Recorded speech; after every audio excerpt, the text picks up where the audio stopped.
A União das Casas Espíritas da Zona Norte apresenta O Espiritismo está no ar, um programa que anuncia, esclarece e consola.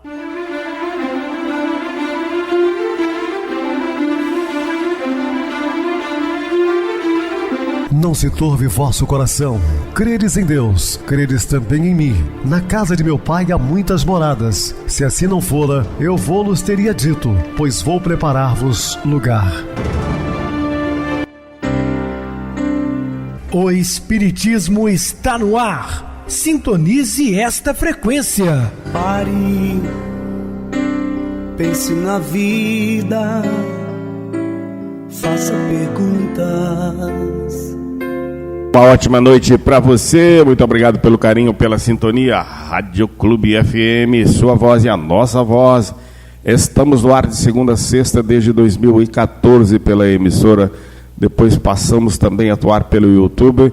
O canal é Viver _ Melhor. Se inscreva, deixa seu like, sua opinião é sempre importante para nós. Ou acesse o YouTube, digite o Espiritismo está no ar, lá encontrarão vários programas, inclusive o do dia. Recebo carinhosamente meu querido amigo, espiritista, trabalhador da Casa Espírita Maria de Nazaré, Adilson Reis. Uma boa noite, seja muito bem-vindo. Boa noite a você, Pedrosa, boa noite a você, ouvinte da Rádio Clube FM. Estamos mais uma vez juntos no programa O Espiritismo está no ar. Então vamos estudar e aprender juntos. Que Jesus nos abençoe. Meus irmãos, vamos estudar hoje sobre Vós sois o sal da terra. Dúvidas, entre em contato conosco, ligando para o WhatsApp da Rádio Clube FM, que é 0 operadora 32 999327758. Para falar comigo, utilize a TIM 988012675, o WhatsApp 9844949, novamente 59,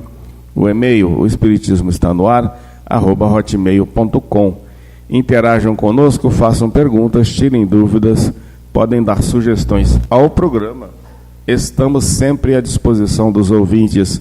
Vamos agora para aquele momento muito especial que é o nosso momento de oração. Sintonize esta frequência. O Espiritismo está no ar. Momento de oração. Nunca é tarde demais. Deus transcende o tempo. Por isso, sempre é hora de nos voltarmos para Deus e receber a sua bênção. Nossa reforma interior inicia-se no momento em que nos voltarmos para Deus. Torne suas orações cada vez mais elevadas para sintonizar com as ondas emanadas de Deus. Estamos apresentando O Espiritismo está no ar. Bem, meus amados irmãos, estamos de volta com o assunto da noite, falando sobre Vós sois o sal da terra. Na condição de condimento, o sal deve ser utilizado de maneira adequada, de modo balanceado. Se utilizado abaixo da quantidade necessária, torna a alimentação insípida. Se em doses altas, torna a alimentação excessivamente salgada. Olha, isso tem uma explicação muito grande, né? Interessante, profunda, mas se tratando do sal para um alimento mesmo no cotidiano, é algo de extrema importância o acerto, né? O equilíbrio, porque ninguém consegue digerir comidas salgadas excessivamente. E também, uma comida sem sal algum fica realmente muito ruim, né? Então, semelhante ao aprendiz e auxiliar dos núcleos espíritas, devem agir junto às pessoas com necessidades ou sofrimentos de forma comedida, discreta, equilibrada e temperante. Então tá aí. Se o sal precisa ter aquele equilíbrio necessário, né? Aquela medida certa, também nós, cristãos de modo geral, devemos sermos discretos e equilibrados. A imagem do sal é de um componente que explicita essa postura no campo do trabalho que nos é disponibilizado pelo plano maior. Simboliza o imperativo do equilíbrio, principalmente das emoções. Nossa, como é importante, né? Você ter controle emocional. Assim como a utilização dos valores morais e intelectuais de que dispomos com segurança a fim de que possamos cooperar de modo coerente e eficiente na tarefa que nos é confiada. Então está aí o equilíbrio e utilizando o sal como exemplo. Outro aspecto que sugere é a da conservação, pois o ensino de Jesus deve permanecer inalterável. O sal foi um produto muito utilizado nos séculos passados, né? Porque antes de existir a geladeira, os freezers, né, a parte de congelamento, as carnes principalmente, elas eram conservadas através das salmouras, né? O sal então não deixava que ele estragasse. Então ele é um conservante natural. E aqui fala para conservarmos o Cristo nos nossos corações, ou seja, guardar o Evangelho, conservá-lo, por tudo que representa. O Evangelho é de aplicação indispensável para dar sabor à existência, tornando-o saudável e feliz. Sem ele a vida fica insípida, sem sal, sem tempero, sem atrativos, monótona, tediosa, complicada, ainda que as circunstâncias sejam as mais favoráveis, ainda que a aparência seja magnífica. Em verdade, nada na existência terá sabor de felicidade ou felicidade autêntica.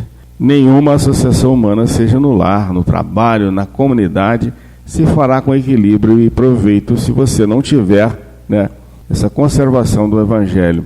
Jamais estaremos em paz com a própria consciência. Tem uma pitada do Evangelho que fazemos, o que significa o empenho de aplicar de conformidade com as circunstâncias, um pouco de tolerância, um pouco de carinho, um pouco de bondade, um pouco de sacrifício e um pouco de renúncia em favor do semelhante. Temos que ter essa conservação do Evangelho constante na nossa vida, principalmente no nosso lar, né? Onde é aconselhável que se faça semanalmente o culto do Evangelho no lar junto aos familiares. Ora, se o sal vier a ser insípido, como lhe restaurar o sabor? Para nada mais presta, senão para lançar-se fora e ser pisado pelos homens. Mateus 24:13.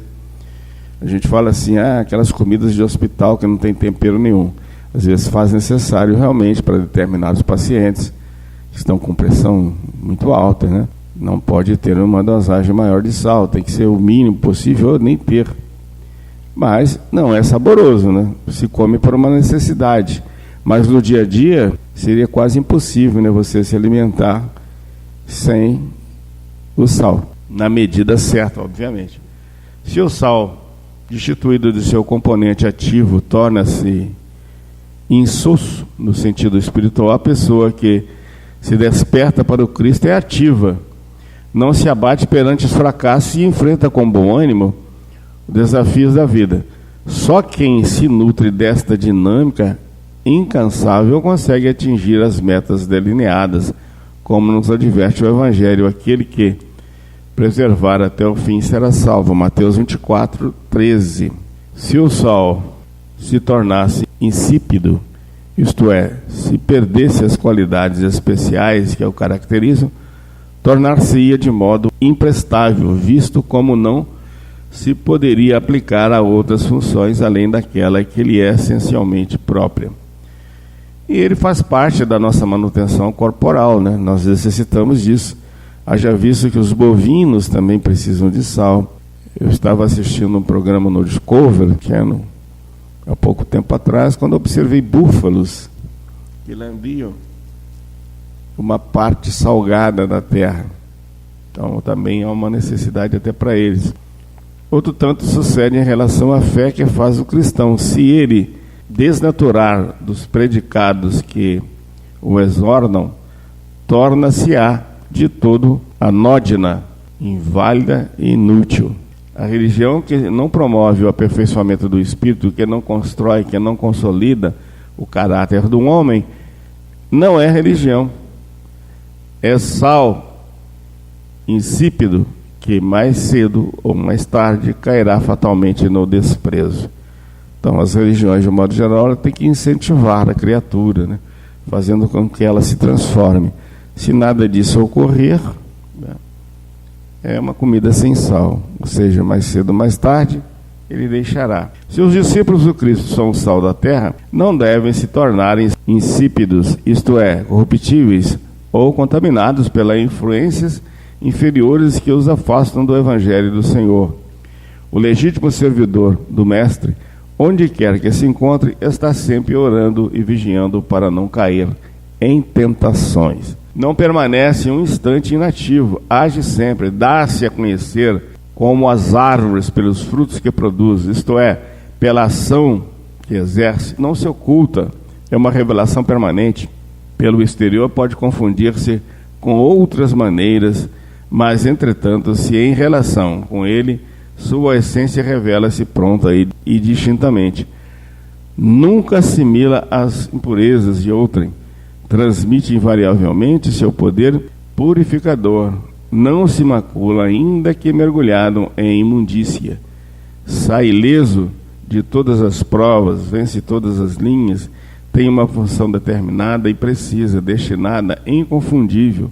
No exercício dessa função está todo o seu valor, toda a sua incomparável importância. Tá aí então a importância do Evangelho em nossas vidas.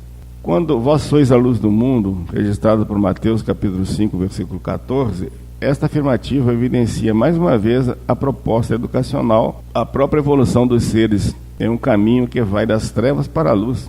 A luz é o ponto de referência evolucional que se irradia por todo o universo. No planeta é o nome do Criador, a dispensadora dos recursos da vida. Nos planos mais profundos da alma é o foco clareador da mente em suas nuances de razão, sentimento, garantindo esclarecimento, segurança e reconforto.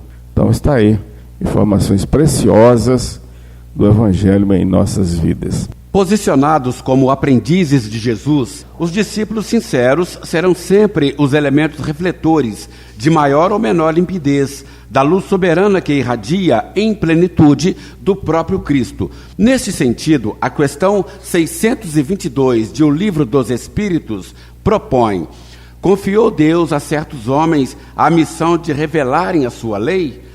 Os espíritos veneráveis esclarecem, indubitavelmente, em todos os tempos, houve homens que tiveram essa missão. São espíritos superiores que encarnam com o fim de fazer progredir a humanidade. Não se pode esconder uma cidade edificada sobre um monte. Mateus capítulo 5, versículo 14. Diante da multidão sofrida que caminha em sua marcha evolutiva, é importante que aqueles que mais sabem não guardem consigo o conhecimento adquirido. Esse conhecimento precisa ser espalhado, compartilhado com os irmãos em humanidade. São conquistas grandiosas que não podem ser escondidas ou guardadas egoisticamente. Iniciados na luz da revelação nova, os espiritistas cristãos possuem patrimônios de entendimento muito acima da compreensão normal dos homens encarnados. Em verdade, sabem que a vida prossegue vitoriosa além da morte, que se encontram na escola temporária da Terra em favor da iluminação espiritual que lhes é necessária, que toda oportunidade de trabalho no presente é uma bênção dos poderes divinos, que ninguém se acha na crosta do planeta em excursão de prazeres fáceis, mas sim em missão de aperfeiçoamento, que a existência na esfera física é abençoada oficina de trabalho, resgate e redenção, e que os atos, palavras e pensamentos da criatura produzirão sempre os frutos que lhe dizem respeito no campo infinito da vida. Nem se acende uma candeia e se coloca debaixo do alqueire, mas no velador, e dá luz a todos que estão na casa. Mateus capítulo 5, versículo 15. Jesus compara os seus ensinamentos como a luz que afugenta as trevas. É a luz que ilumina, que dá significado à vida e a valoriza. Mas se procurarmos em suas lições apenas conforto e bem-estar para nós, sem compreender o seu apelo maior, convocando-nos à fraternidade, então sua claridade ficará aprisionada no vaso do egoísmo e de nada valerá. Apesar de tê-la, continuaremos na escuridão de nossas mazelas. A luz simboliza o esclarecimento, a orientação, o processo educativo, capazes de nos transformar para melhor, nos libertando do vale de lágrimas e de dores, onde usualmente estamos relegados. A candeia deve ser colocada não debaixo do alqueire, encoberta pela indiferença ou interesse pessoais, mas no velador, para que possa oferecer luz a todos. É óbvio que cada um assimila de acordo com a sua percepção e com o seu piso evolutivo. A plena capacidade de irradiação da luz indica também o espírito de solidariedade, amor e cooperação que deve estar presente nas relações humanas. Nesse sentido, os núcleos espíritas vêm oferecendo, ao lado dos programas de estudo, oportunidade de se viver a mensagem cristã com simplicidade e modéstia. Uma vez que o luzir do Evangelho em nós está condicionado à prática do bem. Por isso, o verdadeiro cristão é algo cujo comportamento é invariavelmente edificante. Assim resplandeça a vossa luz diante dos homens, para que vejam as vossas boas obras. Mateus capítulo 5, versículo 16. Jesus nos convoca a resplandecer a luz das nossas conquistas evolutivas em benefício dos companheiros de jornada. Saindo do nosso egocentrismo crônico, estabelecemos assim canais de entendimento e compreensão mútuas. O vocábulo resplandeça possui significativa carga magnética, imprimindo sentimentos de fé e de esperança em nós próprios e nas pessoas que nos cercam. O esforço de resplandecer os nossos sentimentos mais puros será sempre percebido e aceito por alguém. A esse propósito, lembramos a extraordinária figura de Alcione, do livro Renúncia, autoria de Emmanuel, psicografia de Francisco Cândido Xavier. Atingindo estágios angelicais da evolução, eximira-se de voltar à Terra, mas voltou por iniciativa própria, a fim de ajudar um grupo de tutelados seus. Sua presença em nosso mundo, embora no anonimato de condição humilde, tornou-se tão marcante que todos quantos com ela conviveram foram invariavelmente influenciados por ela. E glorifiquem a vosso Pai que está nos céus. Mateus capítulo 5, versículo 16. O Pai está sempre nos céus, isto é, nos planos de vibrações mais elevados. Será sempre honrado e louvado todas as vezes que praticarmos o bem e nos mantivermos fiéis às manifestações da sua vontade. Os tributos da glorificação devem, pois, ser encaminhados ao Senhor, que é o legítimo doador, autor e direcionador da vida. Se sentirmos Deus como nosso Pai, reconheceremos que os nossos irmãos se encontram em toda parte e estaremos dispostos a ajudá-los, a fim de sermos ajudados, mais cedo ou mais tarde. A vida só será realmente bela e gloriosa na Terra quando pudermos aceitar por nossa grande família a humanidade inteira. Não cuideis que vim trazer paz à terra. Não vim trazer paz, mas espada, porque eu vim pôr em dissensão o homem contra seu pai, e a filha contra sua mãe, e a nora contra sua sogra. E assim, os inimigos do homem serão seus familiares. Mateus, capítulo 10, versículos 34 a 36. Observamos em O Evangelho segundo o Espiritismo o cuidado de Kardec e dos espíritos orientadores em analisar o sentido moral dos textos da Boa Nova, relacionando-os às reais necessidades do aprendiz, ainda carente de renovação espiritual. No capítulo 23, intitulado Estranha Moral, itens 9 a 17, observamos o zelo do codificador em tornar claro o entendimento do leitor em relação ao texto de Mateus, acima citado, de modo a que não venha, sob o julgo da letra, interpretar o Evangelho fora do seu amplo sentido educativo, como cartilha de vida. Mesmo assim, não são poucos os que, se detendo na superfície dos ensinamentos, partem para discussões estéreis, desenvolvendo polêmicas inúteis. A despeito de o apóstolo Paulo ter afirmado que a letra mata e o espírito vivifica, tem sido ela, a letra, o casulo que vem mantendo guardada a essência dos ensinos ao longo dos séculos. Faz-se necessário, no entanto, que se realize o trabalho de extrair o espírito da letra. Entendemos que a doutrina espírita pode realizar essa tarefa, uma vez que, confiando nas promessas do Cristo, ensina que o Espiritismo é o Consolador. Prometido de acordo com essa afirmação de Jesus, mas aquele Consolador, o Espírito Santo, que o meu Pai enviará em meu nome, vos ensinará todas as coisas e vos fará lembrar tudo quanto vos tenho dito. João capítulo 14, versículo 26. Dessa forma, cabe aos espíritas agir como cristãos autênticos e realizar essa tarefa a despeito do reconhecimento das próprias carências espirituais, mas com a compreensão de que as verdades espirituais são, em geral, percebidas pelos pequeninos e ocultas aos sábios e entendidos. Não cuideis que vim trazer a paz à terra, não vim trazer paz, mas a espada. Mateus capítulo 10, versículo 34. Este texto chama a atenção pela aparente contradição que encerra. Não é Jesus chamado de o príncipe da paz? Como é possível ele, o governador espiritual do orbe, nos oferecer uma proposta de paz inerte, de ordem parasitária ou beatífica, fundamentada na violência? Inúmeros leitores do Evangelho perturbam-se ante essas afirmativas do Mestre Divino, porquanto o conceito de paz entre os homens, desde muitos séculos, foi visceralmente viciado. Na expressão comum, ter paz significa haver atingido garantias exteriores, dentro das quais possa o corpo vegetar sem cuidados, rodeando-se o homem de servidores, apodrecendo na ociosidade e ausentando-se dos movimentos da vida. Jesus não poderia endossar tranquilidade desse jaez. É preciso muito cuidado na análise dessa citação evangélica, pois uma interpretação literal pode favorecer manifestações de lutas externas sob o jugo da espada, fato que não deixa de representar uma perigosa insensatez, considerando ser Jesus guia e modelo da humanidade. O Espírito Emmanuel, lucidamente, esclarece esse texto evangélico. É indispensável não confundir a paz do mundo com a paz do Cristo.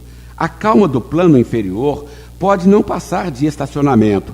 A serenidade das esferas mais altas significa trabalho divino, a caminho da luz imortal. Nos círculos da carne, a paz das nações costuma representar o silêncio provisório das baionetas. A dos abastados inconscientes é a preguiça improdutiva e incapaz. A dos que se revoltam no quadro de lutas necessárias é a manifestação do desespero doentio. A dos ociosos sistemáticos é a fuga ao trabalho. A dos arbitrários é a satisfação dos próprios caprichos. A dos vaidosos é o aplauso da ignorância. A dos vingativos é a destruição dos adversários. A dos maus é a vitória da crueldade. A dos negociantes sagazes é a exploração inferior. A dos que se agarram às sensações de baixo teor é a viciação dos sentidos. A dos comilões é o repasto opulento do estômago, embora haja fome espiritual no coração. O versículo de Mateus mostra que a paz deve ser compreendida como o estado da consciência tranquila, obtida pelo cumprimento do dever e decorrente da constante vigilância sobre as nossas imperfeições. É na terra do coração que se trava a verdadeira guerra de melhoria dos sentimentos. A espada é, neste sentido, um instrumento de progresso que corta as nossas más inclinações num processo de intensa batalha íntima. Até agora, há espíritos imperfeitos que querem implementar a evolução sob o impacto das paixões, em atendimento às exigências dos sentidos, mas que produzem sofrimentos e dificultam a manifestação da felicidade, ansiosamente aguardada. Por essa razão, o Espiritismo nos mostra que é medida de bom senso aprender para viver com acerto e eficiência uma vida digna, feliz, amando e servindo ao próximo. Devemos então buscar a paz do Senhor, paz que excede o entendimento, por nascida e cultivada portas adentro do Espírito, no campo da consciência e do santuário do coração. Muito bem, Adilson, bem explicado. É muito interessante essa passagem, porque parece uma contradição realmente. Jesus veio trazer a espada, né? Ele que ofereceu a outra face. Na verdade, é a espada das nossas imperfeições morais que devemos lutar. E ele também cita que muitos usarão seu nome como pretexto, como usaram, né, ao longo dos séculos, guerras fratricidas aí, matando em nome do Senhor, numa casa de 5 pessoas, né, 3 contra 2, 2 contra 3, e assim por diante, o pai contra o filho, a nora com a sogra. Por quê? Todos querendo serem donos exclusivos da verdade, né? Às vezes você encontra dentro do cristianismo, numa só família, né, um evangélico, 2, 3 católicos, 1 ou 2 espíritas, enfim, ou mais, né, 3 evangélicos, 1 espírita, 1 católico, e cada um naquelas discussões ali infindáveis acerca do nome de Jesus. Foi isso que ele queria dizer. Muitos usarão meu nome como pretexto. E não é assim, né? Nós somos todos irmãos, e essa espada é a espada que significa as nossas ignorâncias que devem ser combatidas. Vamos agora para o intervalo musical, a seguir a nossa oração final. Jesus, o bom pastor. Desde muito ele era esperado, cantado pelas bocas proféticas de Israel. Todo aquele povo aguardava sua vinda. Na imaginação daquele povo sofrido, ele seria o herói do mundo, o guerreiro da grande nação. Retomaria o que se havia perdido e reposicionaria Israel nas glórias do mundo. No entanto, ele preferiu vir ao mundo no anonimato de uma estrebaria.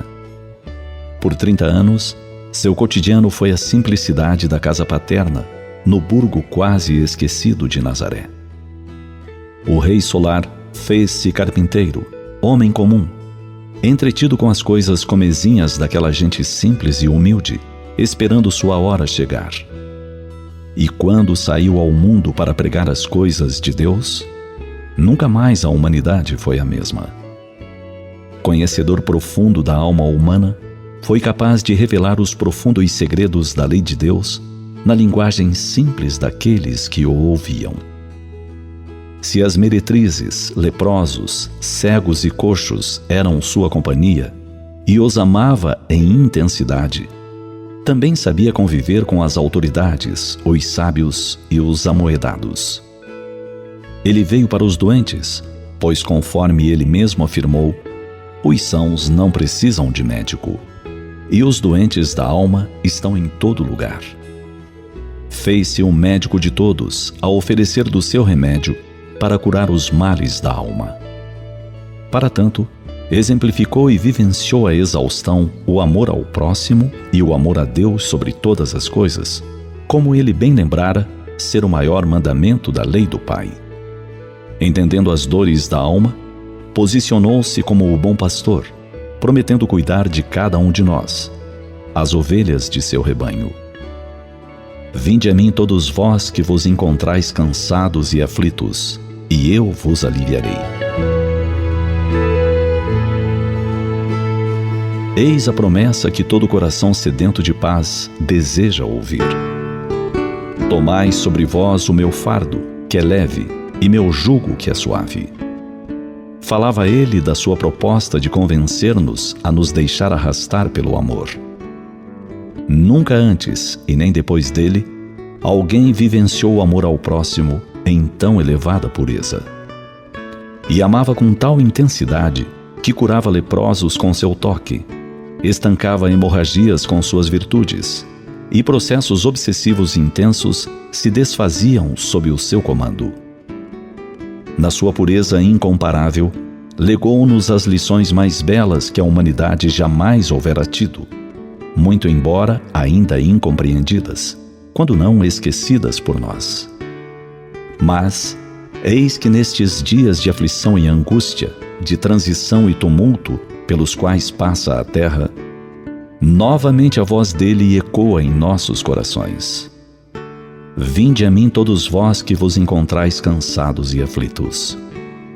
Somos todos nós, os cansados e aflitos, necessitados do seu regaço amoroso a amparar nossas dificuldades, a nos sustentar o caminhar, a nos encorajar a seguir em frente. Não nos esqueçamos então de que ele será sempre o bom pastor a cuidar de cada um de nós, as suas ovelhas. Permitamo-nos adentrar no seu redil, seguir a sua voz, o seu comando. Nenhuma das ovelhas que o Pai me confiou se perderá. Eu sou o bom pastor. Conheço as minhas ovelhas, e elas conhecem a minha voz. Sigamos com ele, sintamos e vivamos a sua paz. Sintonize esta frequência. O Espiritismo está no ar. Momento de oração. Meu Jesus e Mestre, amparai-nos nesse instante, trazendo a paz e o conforto íntimo para cada um de nós aqui no programa, também nossos queridos irmãos ouvintes sintonizados com a nossa emissora, que possa ser estendido também aos seus familiares, levando a paz, o lenitivo necessário a cada um, buscando sempre no conforto do Evangelho a paz necessária para o nosso crescimento e a nossa jornada evolutiva. Assim, Senhor, rogamos-te mais uma vez o amparo por todos os irmãos que sofrem, sejam nos leitos de dores e nos cárceres, nas vielas, nas marquises, que somos ainda criaturas necessitadas do vosso amparo em todos os sentidos. Somos frágeis, pequeninos, imperfeitos, mas temos uma destinação na terra, Senhor, que é chegarmos um dia à perfeição, ainda que relativa, e aqui estamos, todos os dias, lembrando de Ti. Em Seu nome, Senhor, de Mãe Santíssima, de nossos guias e protetores espirituais, agradecemos mais uma vez pela oportunidade sublime de estudarmos juntos o Seu Evangelho de amor. Muita paz, que assim seja, graças a Deus. Meu querido irmão Adilson, suas despedidas. Obrigado, Pedrosa, pela oportunidade de participar do programa de hoje. Como eu digo sempre, estaremos dispostos a outras oportunidades, assim Jesus nos permitindo. Obrigado a todos pela companhia, tenham todos uma boa noite, muita luz e muita paz. Jesus abençoe. Boa noite para você, Adilson. Muito obrigado pelo apoio aqui no programa. Boa noite também a todos os amados irmãos ouvintes do YouTube, internautas do Brasil e do exterior, nossos irmãos da Zona Norte e de Juiz de Fora que nos acompanham com a rádio local 87,9 Rádio Clube FM. Continue ligados ouvindo a nossa próxima atração, o programa Batidão com o DJ Tico, a seguir na voz de Ailton Moreno, o Encontro Central. Boa noite a todos e até amanhã, se Deus quiser.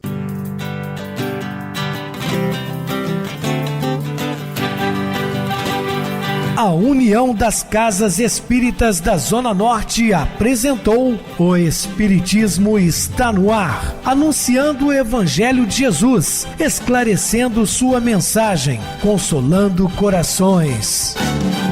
Olhe pro céu e descubra imagens de luz. Se tem Jesus, o amor todo que Deus te deu. Pense no bem, no melhor em que pode fazer. Seja o que for, também vai receber. De coração, ajude-me, irmão, a caridade é o caminho do amor. Faça ainda que possa sofrer, pois bênçãos de Deus há de ter. Ame, perdoe e viva melhor a natureza, o céu e o mar. Veja o encanto que a vida nos dá, a chance eterna que temos para amar.